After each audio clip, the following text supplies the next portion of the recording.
జై శ్రీరామ్. ఈ వీడియో మీ వరకు వస్తే తప్పకుండా జై శ్రీరామ్ అని కామెంట్ చేయండి. ఈ విగ్రహం మన భారతదేశంలోనే కాకుండా ప్రపంచంలో అత్యంత ఎత్తైన 170 అడుగుల హనుమాన్ విగ్రహం.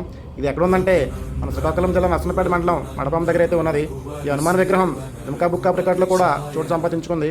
ఈ విగ్రహం వంశధార నదీ తీరాన అత్యంత ఆహ్లాదకరమైన వాతావరణంలో కొలువై ఉంటుంది.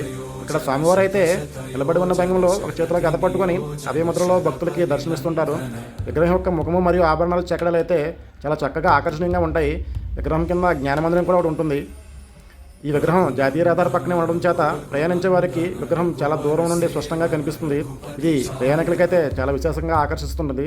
అలాగే ఇక్కడ ప్రతి ఏటా హనుమాన్ జన్మదినోత్సవం మరియు ఇతర పర్వదినాల్లో ఇక్కడ ప్రత్యేక పూజలు నిర్వహిస్తుంటారు. చుట్టుపక్కల జిల్లాల నుండి కూడా ఇక్కడికి చాలామంది భక్తులు వస్తుంటారు. ఈ ఆకాశాన్ని తాగిలా నిలిచిన ఈ మహారూపం ఆంధ్రప్రదేశ్ గర్వంగా నిలిచిన మడపామ హనుమాన్గా పిలుస్తుంటారు. స్వామివారిని దర్శిస్తే మనసుకు ధైర్యం, కోరిన కోరికలు నెరవేరుతాయనే భక్తుల విశ్వాసం. వీలైతే మీరు కూడా ఈ స్వామివారిని దర్శించుకోండి. జై శ్రీరామ్, జై జై శ్రీరామ్, జై హనుమాన్. बड़वाकृत बड़वाकृत बड़बाणलकृत बहुभस्मार्चन जय केतन जय जय केतन जय हय प्रापुन जय मिडदापुगनी।